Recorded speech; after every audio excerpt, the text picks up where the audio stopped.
KSF provides a forum for sharing knowledge and experiences, best practices, and future trends by academicians, thought leaders, subject matter experts, industry leaders, government officials, and fellows of WAPS around the world on productivity-related topics, challenges, and issues.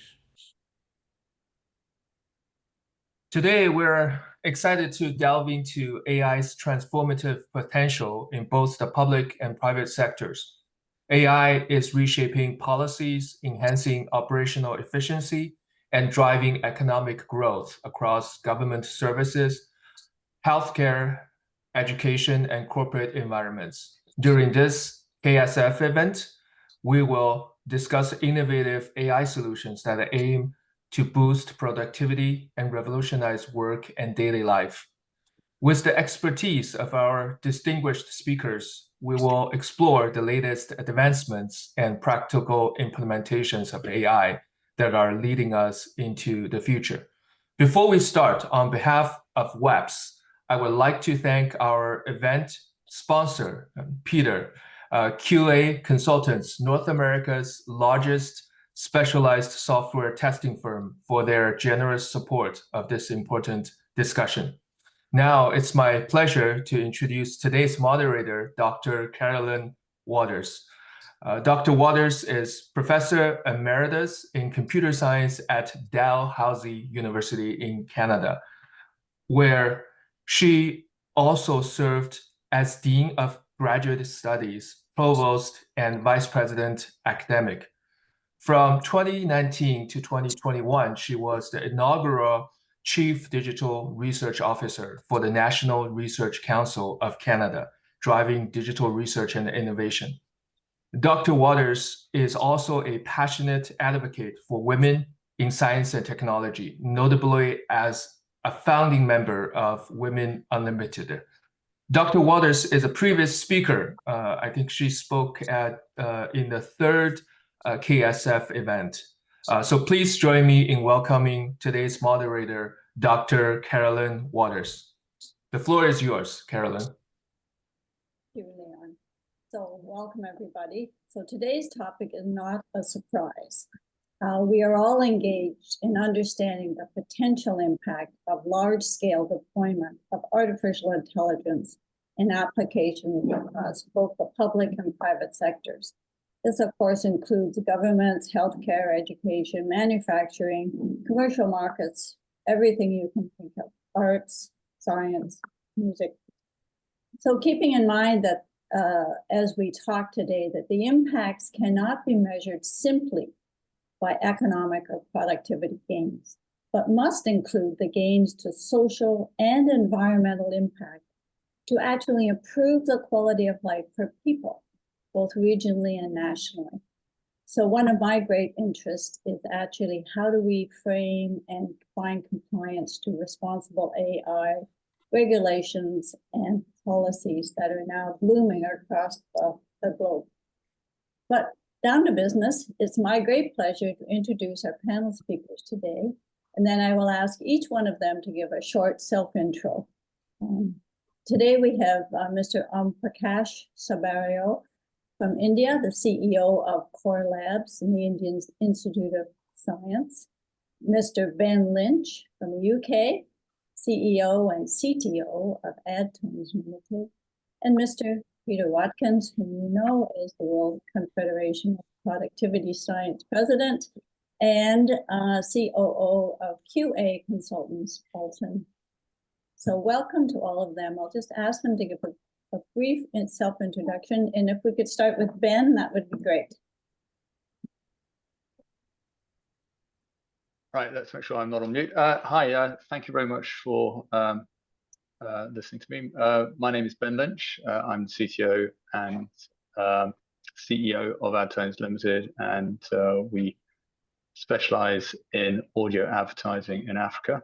And I'm going to have a chat about maybe the pitfalls of small companies looking at AI. Omprakash? Hi, I'm Omprakash. I'm the CEO of core labs at Indian Institute of Science, where we do collaborative research with the industry and the government. I'm also the technology advisor to the National Health Authority, which is focused on creating the digital health infrastructure for the country. I have worked both in the public and the private sector. I have had stints with Accenture, where I was a managing director, and broadly I have worked. Sorry, am I audible? Yes.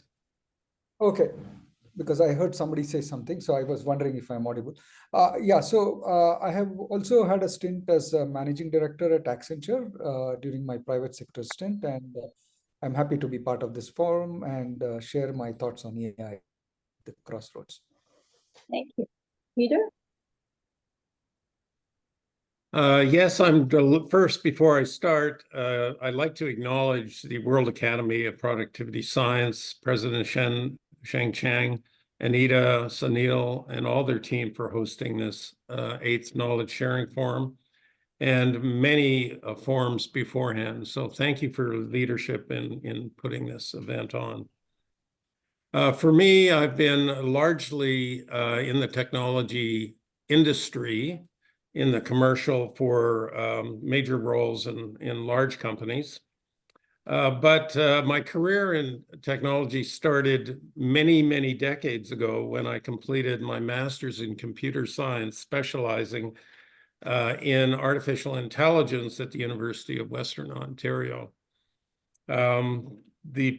My approach that I used to create intelligent AI machines worked extremely well, and I was invited to continue to become a PhD in artificial intelligence, but I chose the commercial route, largely because I thought it would take at least a decade before there'd be enough compute power to do any reasonable AI at that time. But I've been very fortunate and have led several major AI software systems engineering projects, and I'll mention a few of those in my speech today. So I'm delighted to be here, and thank you again for organizing it. Well, thank you, everyone. And now to get to the meat of the day. If we could, we're asking each of the speakers to present their own perspective of AI at the Crossroads. Keeping in mind that with AI, we've been here before. Well, let's see where we're going from here. Each speaker has about 12 minutes, and so I can be somewhat aggressive. So if we go way over that, I'll intervene. So, Omprakash, could you start off for us? Oh, sure. Thank you very much for the opportunity to present my thoughts on AI at the Crossroads. I will take about 10 to 12 minutes to present my thoughts, and at the end, I would be very happy to answer any questions. Broadly, I will be sharing my experience in terms of what I have seen happen on the AI front while working both at the private sector as well as the government. And I would also like to take this opportunity to talk a bit about the focus that the government of India is having on AI in general, but also on healthcare sector in particular, in terms of what is happening in terms of creating a digital health infrastructure, which will enable AI to take healthcare to the bottom of the pyramid and broadly democratize healthcare. How AI is being leveraged to democratize healthcare. So that's another part of the coverage that I'm going to have. If I go back to AI at the Crossroads, now what we should all remember is that AI is something which is rapidly evolving, which presents both opportunities and challenges. And the Crossroads actually refer to ensuring that AI is used responsibly by integrating new digital infrastructure that is being created and also leveraging the advancements that are happening in the field of generative AI. And when I say we should use AI responsibly, what we should ensure is that the responsibility starts being built in right from the design stage to the deployment and the developing to the development, to the design development, as well as the deployment of the AI systems in such a manner that we have ethics, transparency, and accountability built in at every stage of the life cycle. And when we are referring to ethical use, what we broadly talk about is basically avoiding harm and ensuring that there is a level playing field and there is complete fairness which is built in. And transparency obviously will ensure that there is a clear understanding of the AI decision-making process itself, while accountability, ensures that there are enough mechanisms to address misuse or failure. Having said that, one of the things that we should remember is when we are talking about all of this, the fundamental thing that we need to look at is the data itself. And unless we have proper data, most of the time what happens is there is synthetic data that people use to create the various AI models, and they may be applicable in one area, and which also would ensure that, many times biases are built into that. And when you start deploying that on a mass scale, that is when problems start to occur, and questions of ethics, transparency, and accountability, all of them creep in. So the fundamental thing that we need to do is to ensure that we have proper data in place first. And taking the example of India, and more specifically, I would want to refer to healthcare, where we are having this National Digital Health Program called ABDM. What we are trying to say is that the role of the government the role of government or the public institutions broadly is to create the public rails, and we should leave it to the private sector to do all the innovation. Because if the same government tries to get into innovation also, then there is a limited amount of success that one can achieve. So therefore, the whole philosophy is building public roads, but ensuring that there is private innovation.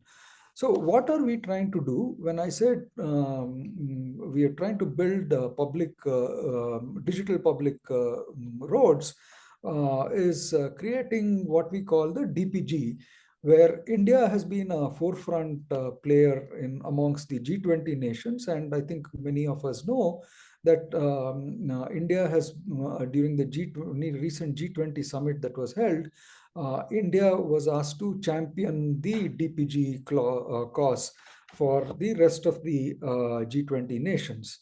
And when we say DPG, what are we talking about? At a very fundamental basic layer, we need to create the identity system itself. And therefore, India has created a digital identity system called Aadhaar, which is probably the largest in the world, which caters to about 1.3 billion citizens. And for everything, for every service, at the end of the day, if you want to leverage a service or build an application, you need to have identity. And the biggest data that is required is the digital identity of the person. And this is something which the government has ensured by creating the largest digital identity platform anywhere in the world, covering about 1.3 billion people. Now, if you just have digital identity, that is not enough. We need to also have a consent management framework, and also have a digital locker where people can keep all their health records or any other records, digital records, which can be verified and also made available on demand. So that is also something which has been created. So there is a digital identity platform, then there is a consent management framework, and there is also a DigiLocker which has been created. And if you look at to enable exchange of information, there are also exchanges which have been set up. For example, in the case of the finance sector, there is the digital financial exchange which has been set up, and UPI, the universal financial interface, is a very successful platform. And similarly for healthcare, we are setting up UHI, that's the universal health interface, and so on for other areas as well. So the fundamental thing I'm trying to say is that when AI is at crossroads, so one of the things that we need to ensure that we build in ethics and ensure that there is responsible AI which is deployed. We need to have proper focus on creating the requisite data, and therefore for that we believe in digital public goods, on top of which you can build private innovation. So with this, I will stop, and if there are questions, I will take it up during the questioning stage at the end. Thank you very much. Thank you very much. Very interesting and close to the heart of my own research. So thank you. So now I'll ask Peter, if we could, for your presentation. Okay, just a moment. I need to share my screen.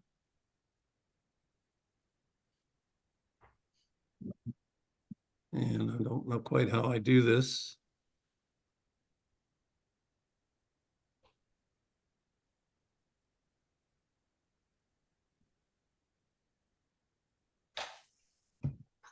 Be a little green share arrow right at the middle at the bottom. Yeah, I have to load up the presentation. Okay, and now I have to go and here.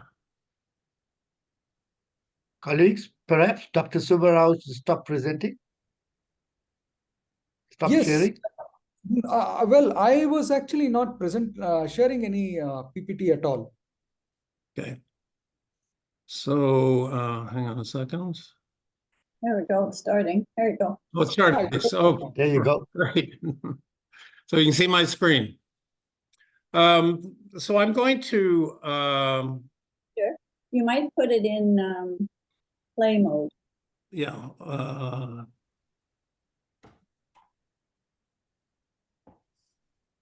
There we go. Okay. Perfect. Thank you. Thanks for your patience. I'm going to be talking today about an initiative that is launching. It's been approved. It is being funding is being picked up for this major project, and it is essentially a collaborative initiative addressing challenges posed by manually attentive processes and the untapped potential of generative AI, enabled by the rapid advancements in large language models and natural language processing. And Genius aims to boost the productivity of the software development lifecycle by leveraging AI technologies to enhance efficiency, reduce manual efforts, and elevate overall quality. You'll see the logo ITEA. For those of you who don't know, there is a agreement between 48 countries, including the European Commission, to fund a collaborative research projects amongst the many nations. And ITEA is sort of the coordinating partner for that. And we're talking about $34 billion essentially of investment funding that takes place. So the Genius project is specifically the application of generative AI to the software development lifecycle and quality assurance and software testing. And as you know, My company, QA Consultants, does nothing but specialize on quality assurance and software testing. So we have a strong interest in participating in this initiative. So the project itself is, as I mentioned, focused on the SDLC to create significant improvements.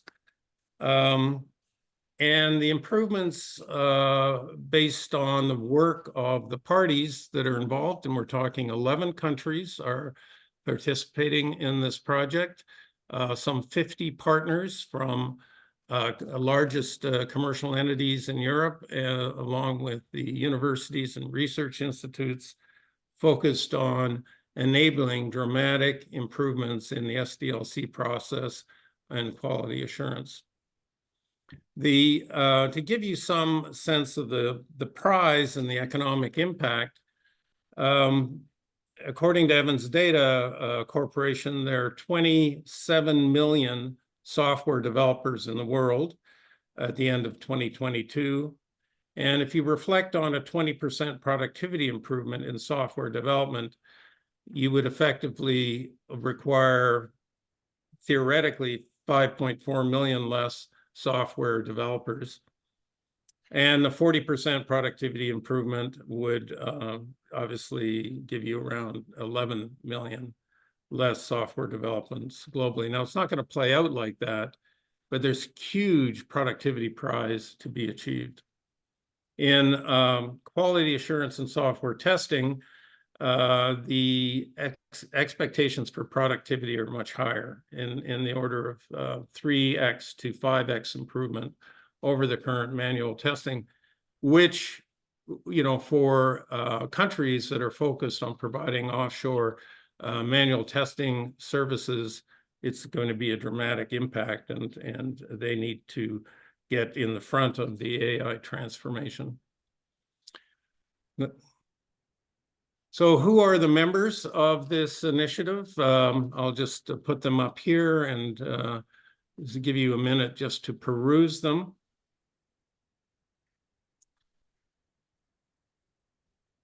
But I would like to highlight some of the major players. So in the United Kingdom, British Telecom is a major player in this. In Turkey, one of the largest industry manufacturers of appliances, Arçelik in Turkey, is a major player in this. In the Netherlands, you have Philips Medical Devices and Systems, which globally is a major leader in the application of technology to medical. In Sweden, Alstom, which is one of the largest rail manufacturers and providers of rail services in the world, and so forth. So Siemens in Germany, EKS in Germany as well, who deal with virtual commissioning of manufacturing facilities, and so forth. And these, just to give you a few of the selected domains that are going to be addressed as part of this initiative for productivity improvement, is in the medical, the global artificial intelligence market size estimated at 15.4 billion USD, with a CAGR of 37.5%. And AI software solutions segment is now dominating the market for healthcare and accounted for the largest revenue share of around 40%. In the rail, it's a huge marketplace, and the installed base of trains totals approximately 6 million in Europe and North America. Automotive, the industry is 3.5 trillion. And the same thing in telecommunications, where we're talking a major expectation of productivity improvements through the application of AI. The types of, just give you further examples. In the medical domain, the major commercial partners, part of the Genius initiative, are Barco, And they're expecting Barco in their healthcare quality management systems to achieve a 50% productivity improvement based on the project plans they're putting together for this.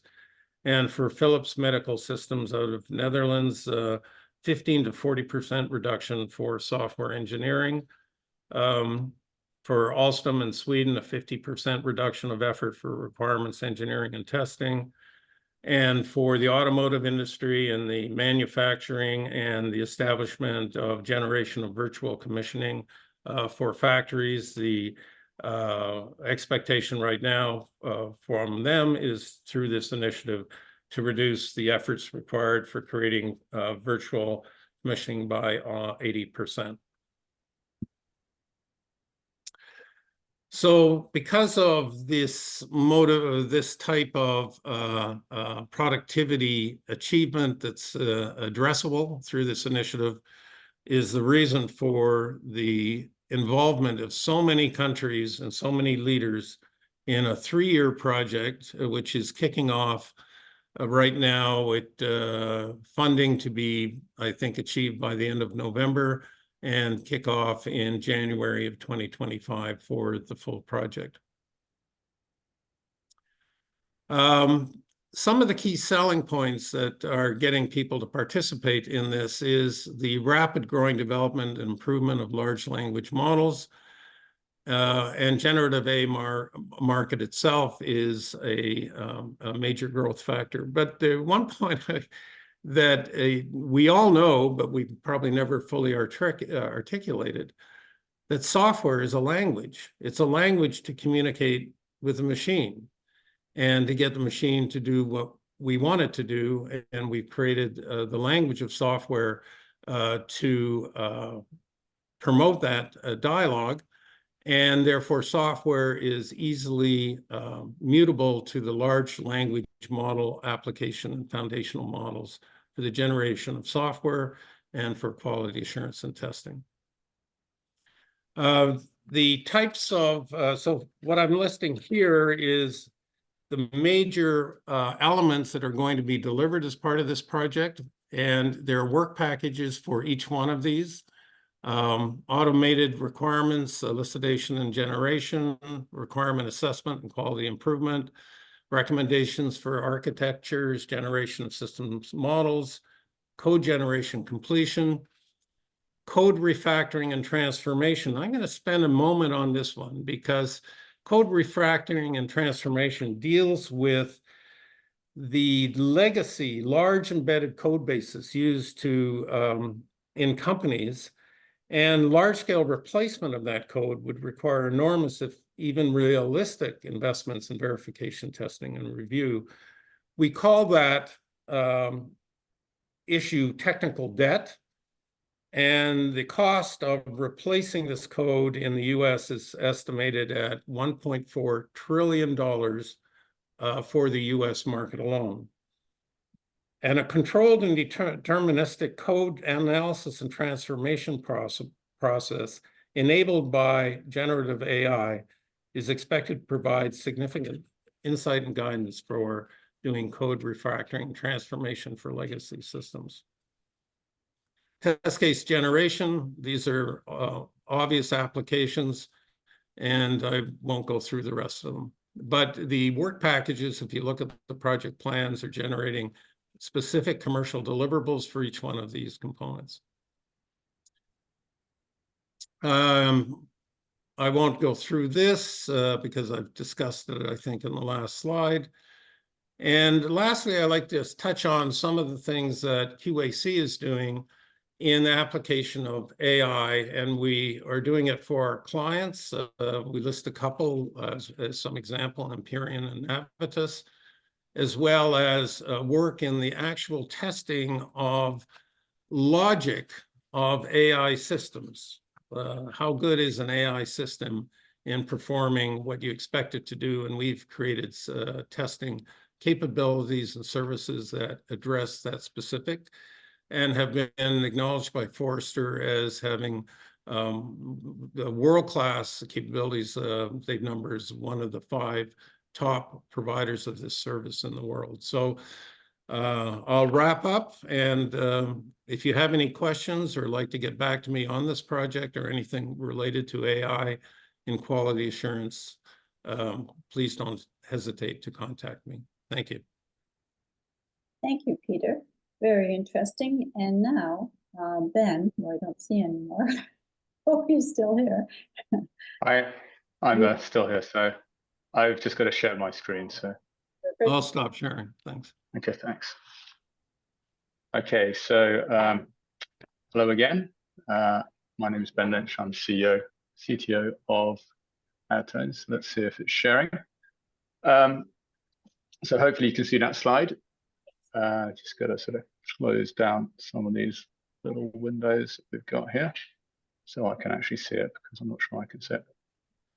Okay, so I'm going to have a quick chat today about, not to put like a downer on sort of AI, but just to sort of get people to have a practical view from the business point of view, rather than like an academic point of view. So, is my company ready for AI? Is AI ready for my company? How is it going to change my work literally today? And where can I commit to AI, and where shouldn't I commit to AI? So AI has always had a lot of hope. We've had these sort of various scenarios where we've had winters and springs and summers of AI, and we're back in the summer again. I get maybe 5 to 10 emails a day with companies offering to change my world with their views of AI. The problem is that even these emails don't actually know anything about my company. They're just fishing for work. And if they were using AI properly, the emails would be sort of far more specific. So there's a kind of irony there that these companies that are offering AI to me are not using the good things about AI to tailor the pitch. They should be analyzing who I am. There's enough information about me online for someone to provide that analysis with AI. So AI is great, but even the big companies get things wrong. I'm from the advertising world, so I'm always looking at adverts, and I'm sure we've all been on websites and we've been looking for things, and then we go on to other websites and we see like various ads that pop up or come up on our phone, even through whatever social media stuff related to the previous websites that I've been on. That doesn't help you, because we already know from a human point of view where we have been. It might be nice to kind of remind ourselves that we've kind of been somewhere, but the AI generated by the metas and the alphabets of this world should be thinking a little more than that. So we need to get a little more sort of human evolution to how AI is used. And this is a point I'm going to make later on, which is about how we need to set up AI so it actually works correctly for us. We shouldn't just use technology for technology's sake. It has to be efficient. Can AI improve a process? Yes, it works beautifully well with languages, with translation, with mapping and testing that we've just been hearing about. But it won't fix everything. You know, we have to use it, have to use the right tool in the right space. What are the real world solutions? We mustn't also get into the fact that humans seem to have a very short attention span at the moment. We were kind of talking about blockchains last year and big data and crypto, God knows what.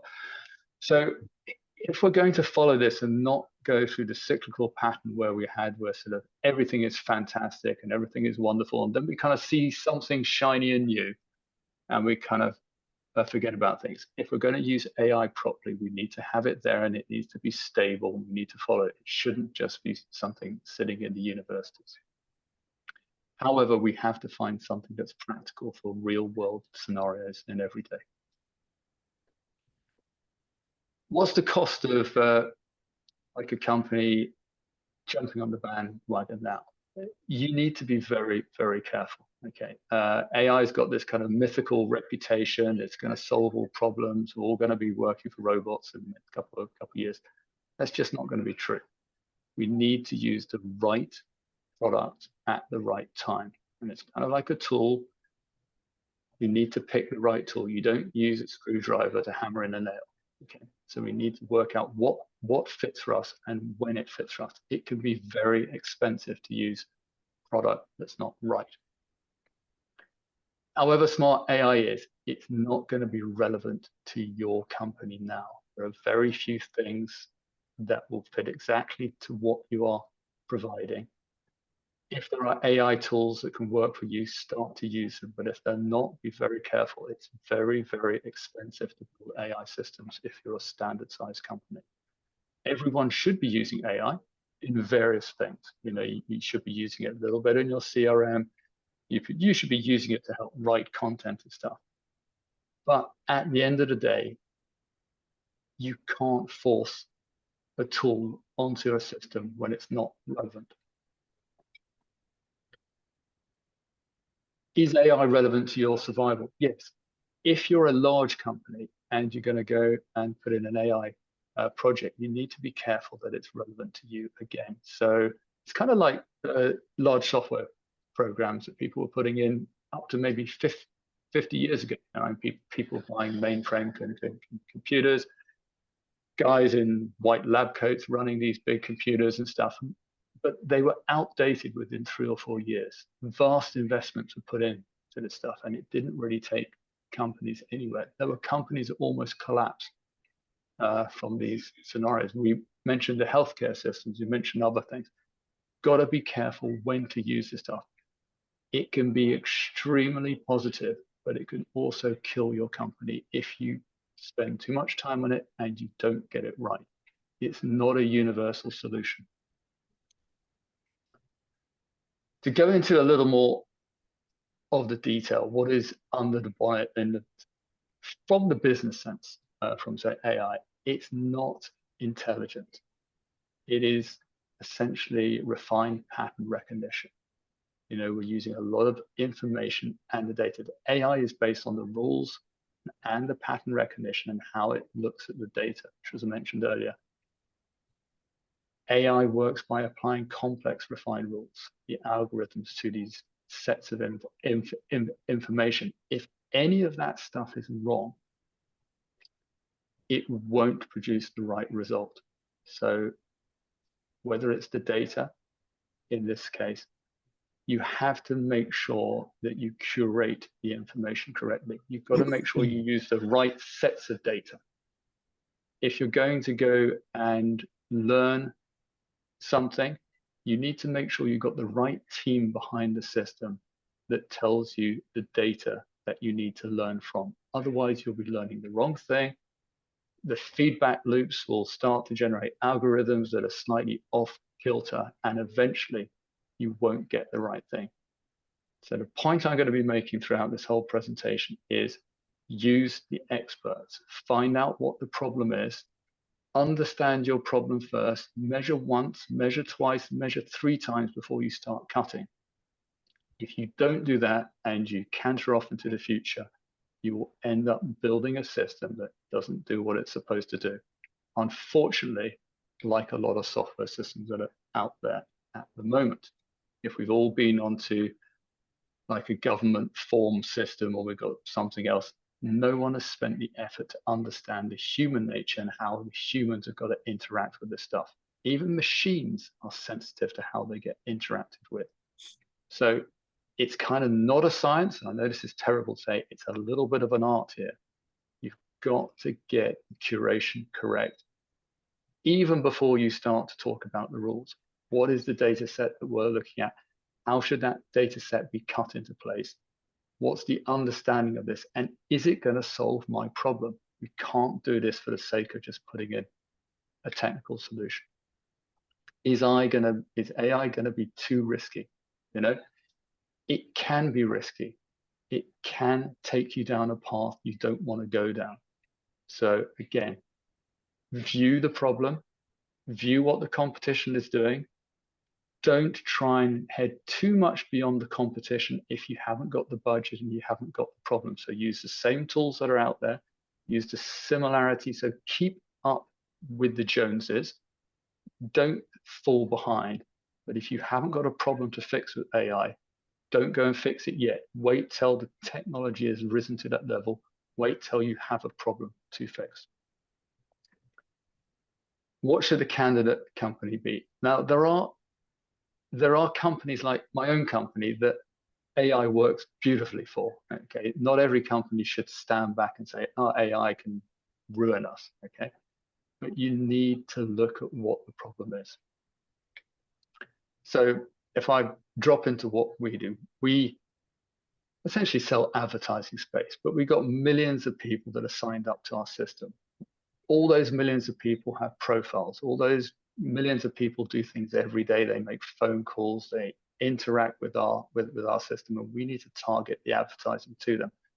We need to make advertising that is specific to them as well.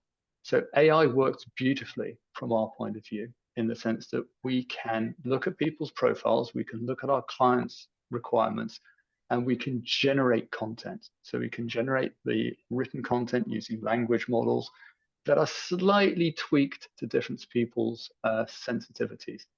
We can then turn that text into audio. We can then use the right voices that are created using AI to get the right accents, the right languages, the right translations. So this is where AI works. I have a problem. I have several problems that I can solve using AI. So it makes sense for my company to go out and spend money using AI. I can build my text-to-voice systems using other people's tech. I can then use AI to learn from the patterns of people listening to my adverts and how they react to our phone calls. So I have a clear reason to use AI, which might be nice, but it's very expensive for us, where we can provide a clear solution. We can then go and check fraud detection. We can check all the transactions. I can even manage my customer interaction, and the interaction systems that we're working on, so the CRM systems, will be linked up to things like wiki APIs. So we have a Wikipedia. Essentially, we can go gather information that's on the web. We can gather weather. We can gather news, and everything can react to that. And that's how the AI is used. We don't just use it for any old sake. The conclusion is, stay competitive with the basic tools. There's loads of great tools out there, and they're coming out every day. Incorporate those into your systems, whether it's planning, whether it's writing, whether it's reading. You need to keep up with the competition, but beware of the bandwagon. Don't just add AI because it sounds cool and it's going to, rather like 20 years ago where people would put a .com at the end of their name or something and think that they were like an online e-commerce company. Don't take it on unless you know what you're doing. You're playing with fire. It isn't always the best solution. Understand AI. Please use the experts, because it is complicated and one size doesn't fit all. But thank you very much. Thank you, Ben. Very interesting. I've had to take notes from all three speakers, so I'm learning things. That's great. We now have time, lots of time for Q&A. I have some questions already in the chat, so if all the participants who are here would like to add their questions, we'll scan through and I'll roughly read them off, but there may be some added input you want to make. So Thomas Wong was the first, so Thomas, I hope you're here. In any industrial process, quality control is vital to ensure not only quality, but also ensure safety and ethical practice. What is being done to check the outcome from application of AI-based products? I might let Peter, do you want to start with that? Yeah, I'll have a start.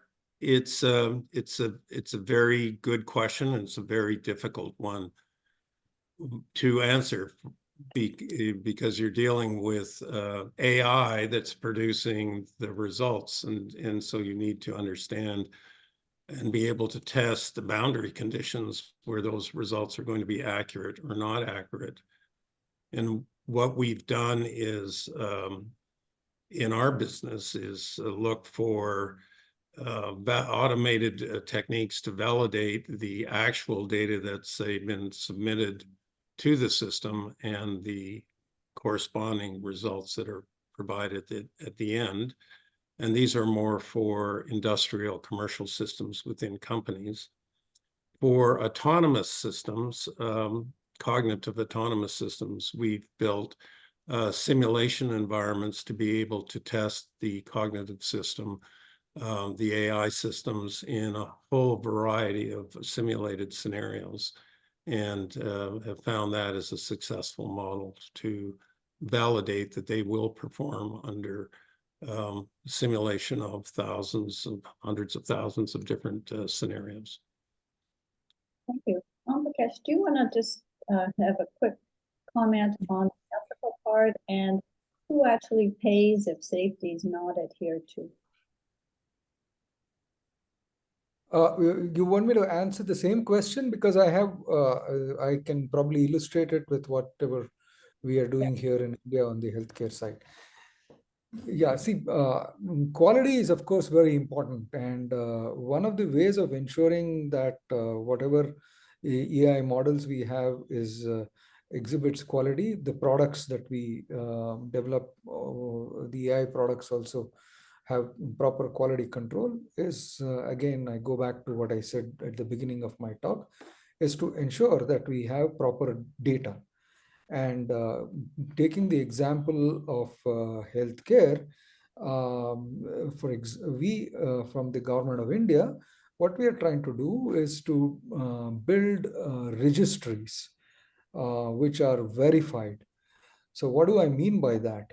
See, if you look at the healthcare sector, for example, all the healthcare practitioners, they could be doctors, nurses, tertiary care providers, and all of them. Now, who is qualified and who is not? So for all of that, we are developing a healthcare professional registry, which is going to be vetted by the government, also after a due verification process. That will ensure that whoever claims to be a healthcare professional is indeed a qualified, certified healthcare professional. Same thing with the drug registries. We are developing a drug registry which will ensure that everything that is there on that is really authentic. And so on and so forth. We are developing registries which will have qualified data, and that is going to be available on a national scale, and it will be open source, and it will be available to anyone from the private sector or the government sector to develop applications and products. So by ensuring that we have data which is very authentic, on which you can train all the models, we are ensuring that we have we are ensuring quality control. Ben, do you have any comment on this question? Well, my sort of 30 seconds worth is that use people to review the large amounts of information that come back from the system, but monitor what those people do. You know, use that as the secondary set of data, review the secondary sets of data, maybe again, and you go around various loops. So use the fact that there are some very intelligent people out there who are capable of doing this stuff. Use the interactions that those people have with the results, i.e. fixing, monitoring, filing, off all the sort of wrong edges. And then we can use those as the secondary sets of data that are then learned from. We need to work hand in hand with the big machines, but we need to remember that we have a lot of very highly qualified, smart people out there. I mean, there are a lot of adults who are very, very capable within this world, a lot of software developers and a lot of health experts that can resolve these problems. But AI is there to pull those problems up, to sort of automate things, just like 200 years ago, we were maybe sort of automating the weaving and whatever else, and farming with machines. We use people to oversee the AI, which means that we should have a solution that works for everyone. Thank you. Going down my list here. Mike Shepard has asked a question about why reduce the number of software engineers, rather take on more projects. Peter, I'm going to hand that one back to you. Peter. Well, it's a good question. I was looking, obviously, as we found with innovation over the last many centuries, innovation creates its own set of new work and new things that need to be done. And the naysayers or doom and gloom that, oh my goodness, all these people are going to be out of work, never happens because new jobs, new careers, new industries are created. And Mike is correct that obviously there seems to be semi-infinite demand for new software systems that need to be built.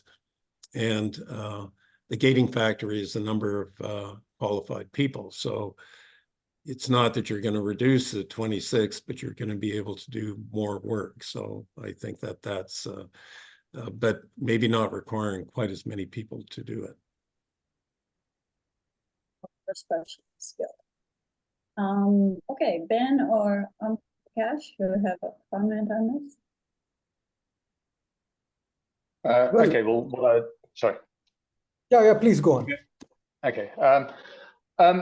Look, yes, we need to think of people as being maybe the pilots of AI, in that rather than being able to manage a few hundred lines of code every day, we can now write a couple of thousand lines of code, and it kind of does a whole range of things that we couldn't do before, and the code is checked and the code is prompted.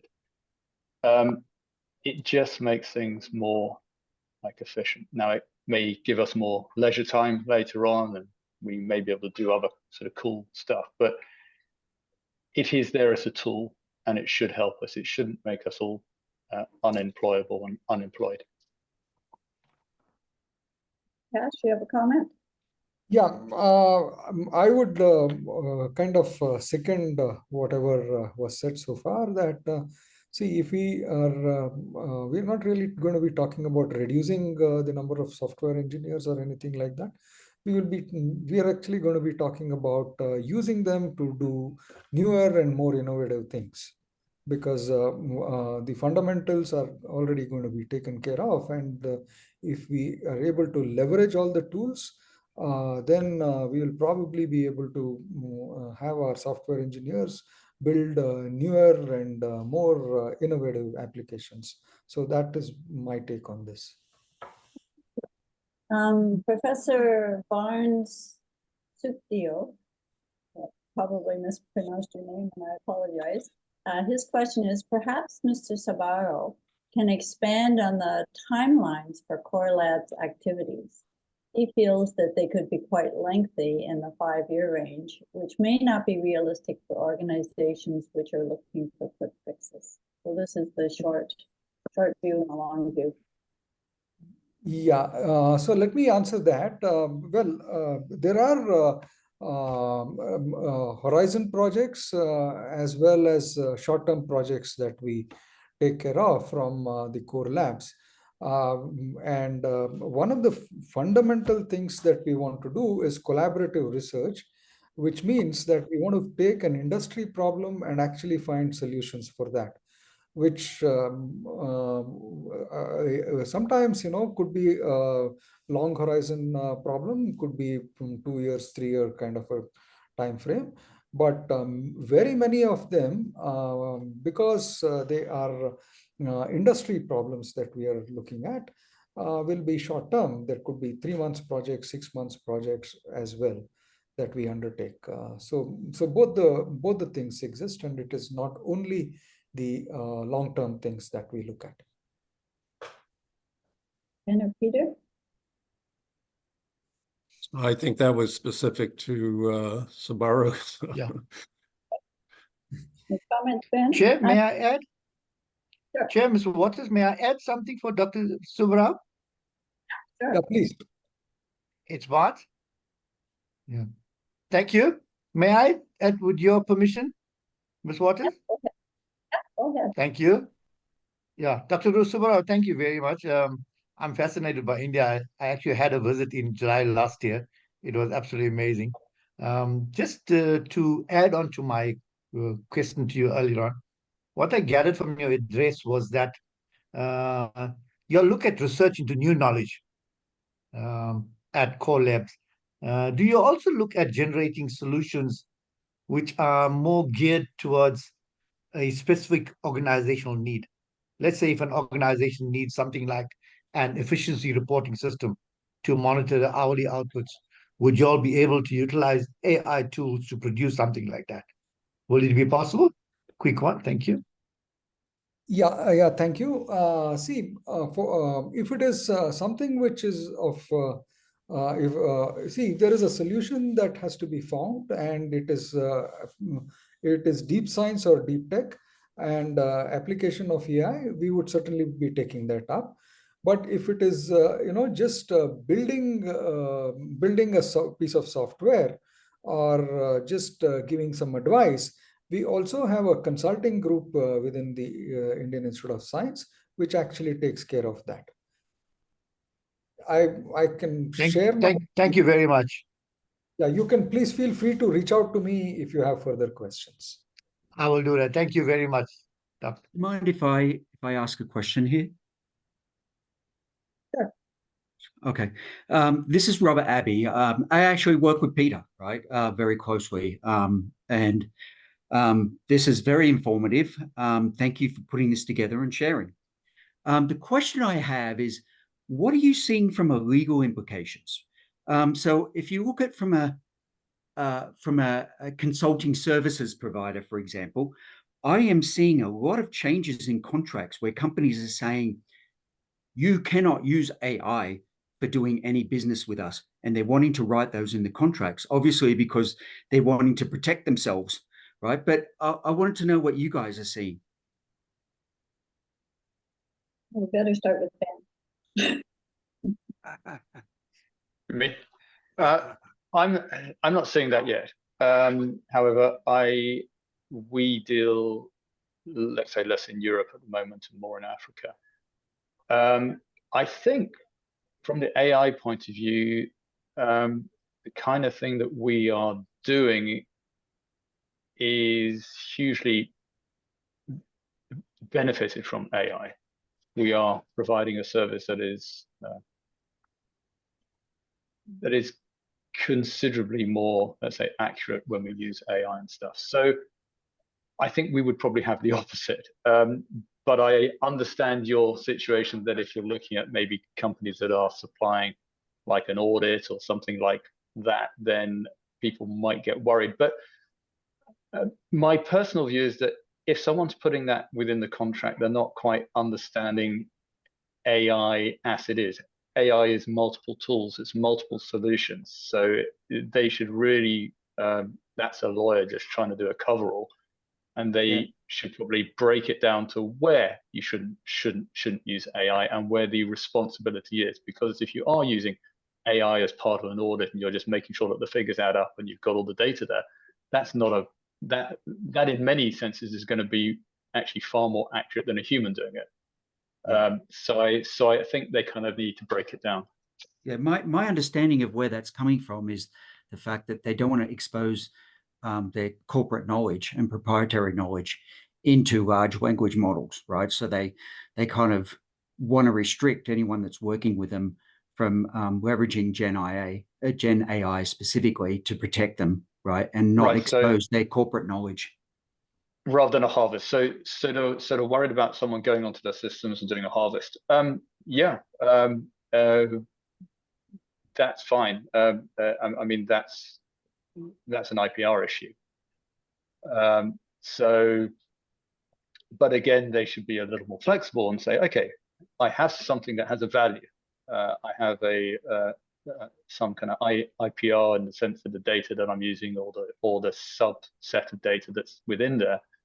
Maybe it could be harvested in some way, but again, it's maybe the knowledge of the lawyer saying what is of value to the corporation going forward, and maybe they should have a separate project for someone to understand what value they have in the data sets. Yeah. Thank you. follow this little rabbit hole a bit further. I'm going to combine two questions, one from Harvey Shipper and from Robert. No, from J.S. Rawat. That's the other. Anyway, this question, the first part of the question is, we need more attention paid to guardrails. So what are the boundaries of where the legal system comes in this, and where is it just software? And the other part is, how can we check, detect, control human bias in the underlying AI models, algorithm, and I will add data, right? So when you combine bias in the data, the models, and the algorithms, you're going to have some problems that need some guardrails. So I might start with Omprakash in here, if we started out with this notion, and then we'll make our way around. Sure. Yeah, you want me to answer both the questions? Yeah, see, again, I will take the example of what is happening in the country. I definitely agree with this statement that we need to pay attention to guardrails. Whether we are not paying enough attention, I'm not very sure, because at least there is awareness now that we need to pay attention, and therefore there are several things which are being put in place. For example, India has come up with this thing called the DPDP Act, the Data Privacy and Data Protection Act, which is very important for when you're talking about AI and proper usage. That has stringent norms which are actually the guardrails to ensure that everybody's data is protected. And the penalty that is actually talked about in the law is very stringent, and that I think should act as enough of a deterrent. And I also spoke to you about the consent management framework that we have put in place as part of the digital public infrastructure in the country, not applicable only to the health sector, but across all sectors. That itself ensures that the data is in the control of the individual. And he can provide consent for, let's say there's a patient visiting a doctor. He can clearly say that I am giving you consent to use this record of mine only for the purpose of this consultation. And at the end of it, I will withdraw consent. You can no longer even view my record. And you can also give a time duration. So there are various things which are built into the consent management framework also. So there are various things which are being done as part of the guardrails to ensure that AI is actually ethically and properly used. Peter or Ben? Sorry? No, Ben, sorry. Right, Can I ask two questions? Oh, well, just a sec. Let me see if Peter or Ben have a comment here. Yeah, I've got a couple of comments, if it's okay. On bias, computer bias through large language models or generative AI, it's an extremely difficult problem because because of unstructured learning of the software, you really don't understand what bias exists within the software that's been created through its examination and ingestion of, terabytes of data.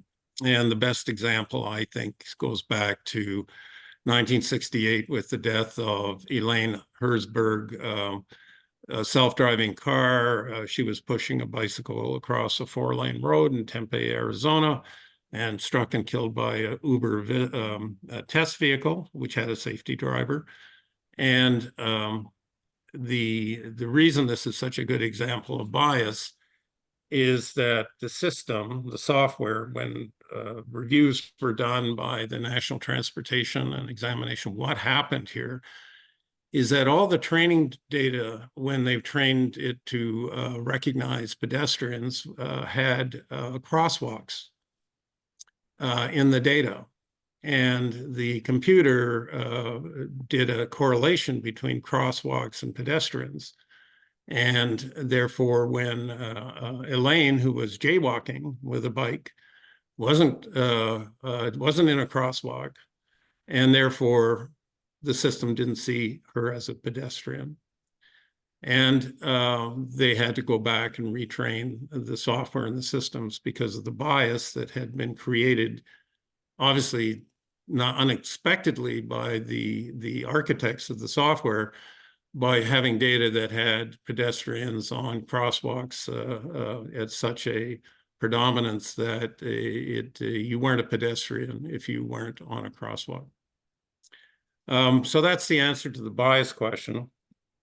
The second, though, is on the question of kind of data privacy and security and so forth. And I agree that the guardrails are really government regulations, such as what is being undertaken in India and also in Europe through the GDPR. But I want to give one further example that for autonomous vehicles, there was a group of scientists who, from 16 countries, who actually got together in conference, and they decided to examine what were the regulations in any of the countries they were participants on related to supervision or for autonomous vehicles. And their conclusion was there weren't any. They didn't exist. And there wasn't any real framework for government regulations for autonomous vehicles being driven on roads. And they published a paper, which I consider a seminal paper on the issue, towards a framework for certification of autonomous vehicles. And a brilliant document, and it speculates essentially you need a explicable AI, needs to be a governing of some form, needs to be a governor over the unsupervised learning AI, which is driving the vehicle, in order to have some modicum of certainty that these vehicles aren't going to do stupid things. So I'll stop there. Ben? I'd say, I mean, I'd agree with all of that, and maybe add my angle, which is responsibility. There are always going to be mistakes. It's not going to be perfect when we start. We are starting to build things in the same sense that people, when they were designing jet engines or whatever, that they sometimes don't work, you know, and you go back to the drawing board and you start again. We're going to have that. However, what we need to be careful of is the knee-jerk reaction. We've all probably had a look at GDPR, and well, maybe not. I have. It's very, very long, and very, very boring, and it isn't even finished. So if you read it all, so all I'd say is get the rules in, work out the rules, but make sure you have a constant review of the rules, because first-time rules are not going to be right. You know, they're going to knee-jerk in, and they're going to like fix these problems and fix that problem, but you must not set those in stone. Technology moves in. They need to have a constant kind of integration between the people that are setting up the rules and the tech companies, and make sure that as time moves along, we have a practical, usable solution. Because if we shut everything down, we won't move forward. But if we go crazy without rules, then it's going to cause accidents. So we need to have just like a basic practical interaction between the right people. And as long as we have a time frame that at least you've got to review these things every 12 months, every 6 months, find out what the issues are, even take media stories, drive them into the system, and make sure that the general public, who has to be the recipients of these products and services, are happy, you know. Now we've got two people also want to speak on this issue. And then so I need to keep this part a little short because I've got one other question here I'd really like to get to. So I used Harvey's question earlier. So he has his hand up, and then Professor Barnes, who also put his hand up. So Harvey, do you want to give us your comments right now? Sure, thanks very much. With respect to guardrails, I think this conversation has been mostly among organizations that are taking a very responsible view of this and are all for the establishment of reasonable guardrails over time. My larger concern is the applications of these technologies to a much broader public that doesn't understand it at all and is highly vulnerable. And, you could look at what's going on in the United States and with the elections and other things like that. So that's where I think we have to focus on the guidelines, not in the sense of, we're going to help companies and give them some guidelines, but we really need to protect the public from this very powerful, very subtle tool. The other comment I wanted to make, which was a bit enigmatic, and it's about doctors or physicians, is that AI at the moment is having some very interesting effects and troubling effects on the practice of medicine, and I'm pretty close to this kind of stuff. And what you're seeing is AI-generated guidelines and algorithms that are causing a lot of moral injury in the healthcare sphere, because the underlying bias, if you will, in the system is one on the use of devices, efficiencies, and traditional measures of the specific management of diseases, rather than, as William Osler would have put it, the management of patients who happen to have illnesses. So somebody comes in and they've got chest pain, and there's an AI generated algorithm that says these are the things you can do with chest pain, and please follow that algorithm, and you've got 15 minutes to do it, and if you don't do it, you're going to get marked down. And then it turns out if you spend a little more time with your patient, you discover other dimensions that are profoundly influential and not picked up in any AI kind of source. And there's an emerging literature of this, some of which has crossed my desk in recent days. And there are major problems in medicine now, struggling with the notion of a highly efficient, disease-focused medicine rather than a patient-focused medicine, because the AI tools are in no way able to even begin to encompass those issues. Great comment. Thank you very much. Professor Barnes, are you still there?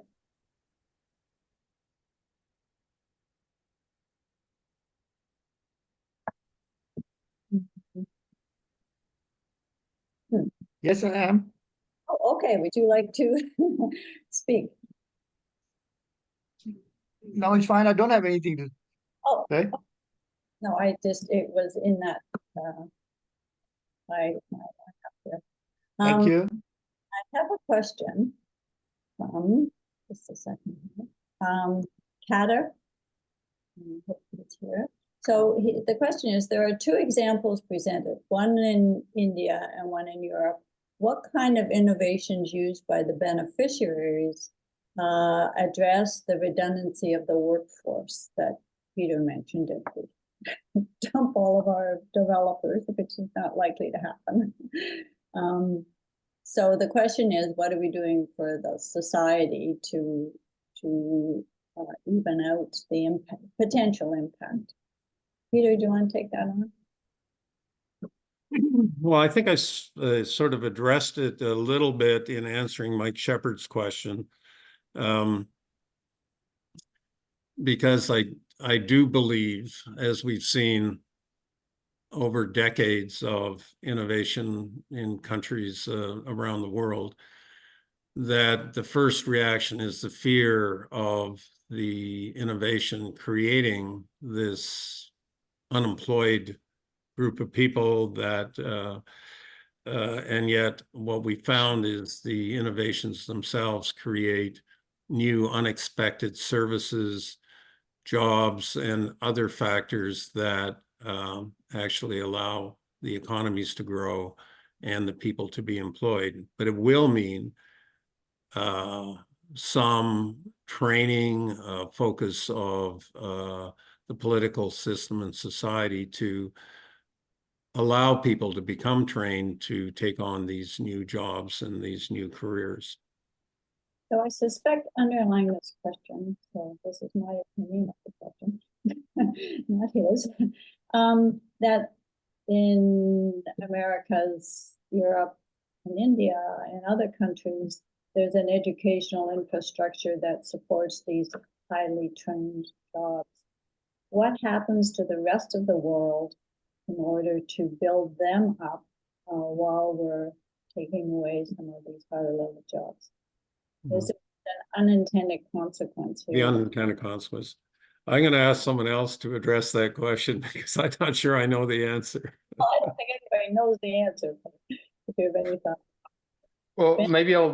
maybe I'll jump in quickly and give an example of what we are doing. We wouldn't be able to run some of the products that we're about to launch without using AI. But those products are going to give people jobs.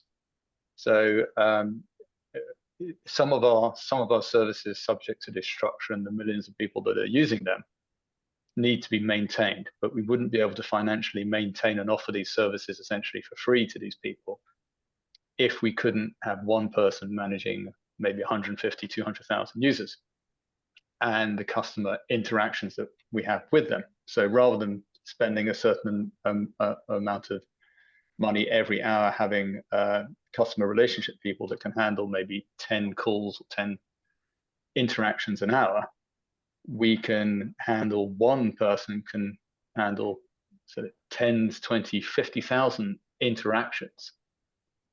So we are actually generating jobs for that. So we are capable of launching products and services that you never would have been able to launch before, that deal with hundreds of thousands of people, making their lives a little bit better, rewarding them with the kind of products and services that Adtones is offering. And you wouldn't have been able to do that 3 or 4 years ago. So I would say that we are creating jobs. I'm not saying everyone creates jobs, but we are going to start to use different types of experts that I said are kind of pilots to the AI. And they'll be piloting the system, kind of like machine operators weren't around, as I said, 200 years ago or 150 years ago. And there's a lot of machine operators out there. People programming computers weren't around 60 years ago, 70, 80 years ago, but now there's a lot of programmers. There are different types of users, and we will be creating those kind of jobs. Now, they might be doing other things that we don't know of, but it enables us to communicate with a lot of people. And that's the aim of our company. Omprakash, do you have anything to add? Can I ask 2 questions? Let's let Omprakash answer, and then Can I ask 2 short questions? The first one to Dr. Ben Lynch. You are from advertisement professional. Often you will be doing consumer or collecting consumer or customer related data to create the promotional advertisement or mass media advertisement. My question to you, do you think that AI will give the similar solution of an identical problem in an identical situation? If we have to collect, say, consumer related data and interpret the data for creating your advertisement material or advertisement promotional material or even advertisement films, do you think that you will get the result or the output or the conclusion from the analysis of the same data under identical condition? Will it be same? My question in terms of the reliability of the analysis that you will get from the mass data that you collect from the real world. This question I'm asking also in the context whether it is possible to conclude that the sum output that an advertisement agency will create, whether it is created by AI, or it is some human element involved in it for developing this creative material for the use of your client. This question I am particularly asking. Only a couple of days ago, I have read a story about a well-known photographer who participated in a global competition, and his photography got Pulitzer Prize, which is a well-known global prize. It was ranked number one. And then after the award was announced, then he disclosed that it has not been done by me, it has been done by AI. And then he was reprimanded by jury members. And another short question to Sorry, Dr. SUBBARAO, excuse if me. you permit. We've actually running out of time, and I'd really like to get an answer to your first question. So, Okay, then So I'll be I can address this. So I'll be super quick on that then. The first thing is, I consider us and hopefully all future advertising networks as being data custodians. We don't own the data. I don't want to own the data of anyone. Individuals will own the data. We are just the link or the conduit between the data and the advertiser. We actually consider all the information that we hold to be fully anonymized. We don't know who the end user is. We might have a huge amount of profile about them, but we don't know who they are. We actually, within our model, we actually shared a revenue. About 70% of the advertising revenue goes to the end user. Now, with the AI question for that, what happens is that the AI comes into our system and suggests how the data might be focused, might be filed out, might be sort of unified in certain ways so it can fit into certain categories. The end user, if they want, can modify the data to suit themselves. They could decide that they don't want to have that they don't want to share certain parts of the data. They can even decide that they don't want to share their gender, so they get different kinds of that. So they have full control. I believe that that's the way it's going to go. AI will help us. It will be a tool. It won't control us. If you get it to control us, you're going to get it going wrong. But if you get individuals to take responsibility for their own information, that's the process that we would see, and that's the process that we are running now. AI can also then be used for the matching process for something else. thank you. What a great note to end on. Thank you, Ben. And thank you for the question. We have definitely run out of time here, but I want to take another 30 seconds to ask everyone to join me in thanking our great three speakers. It was really interesting. I learned a lot. I have many notes here. And thank you so much for taking your time and sharing your insights today for the 8th KSF event. So I don't know how we do that. I guess we just got well, thank you quietly. And thank you to all the participants who actually took the time to come and ask the questions and to think about this really topical area that we are really going to need to be thinking clearly about as we go forward. So thank you all very much, and I'm going to pass it back to Remy. All right, thank you very much for such a wonderful presentation and knowledge sharing from all our speakers and the moderator. Awesome job. Thank you very much. I think we've come to the end of this session this time. And I want to say I recognize the presence of the board, some of the board of World Convention of Productive Science here. I see many of them here. I want to recognize the board members of World Academy of Productive Science, fellows of World Academy of Productive Science, all the members of WAPS, and then all participants and everyone that came around today. We want to say thank you very much for coming. I'm sure you've learned so much. I mean, I jotted so much in my notes, the role of government in AI, collaboration, the power of collaboration and improvement in AI through AI, quality, improvements through AI in big and small business, and a lot. They're talking about how to use AI ethically and all. I mean, awesome take home. So I want to thank you, Sapira. I want to thank you, Ben. Thank you, SUBBARAO. Thank you, our coordinator, Carolyn, for such a great job. Thank you very, very much. Before we go, we want to take a picture. Want everybody to smile to camera, and then we have to do this right away, and then have everybody smile. So I'm going to take the picture. Please, if possible, everybody on your camera, for the record, we'll do this as our culture. Everybody on your camera for 1 second, and then we're going to do this. So if I say smile, and then I will take it. All right, smile. Okay, let me show. I'm very sure I took that. Okay, fantastic. Thank you. And before I go, let me quickly do some brief announcements. I want to announce that please, I want you to go to our LinkedIn. I'm sure all of us are here on LinkedIn. I want you to like, share, and comment on our LinkedIn.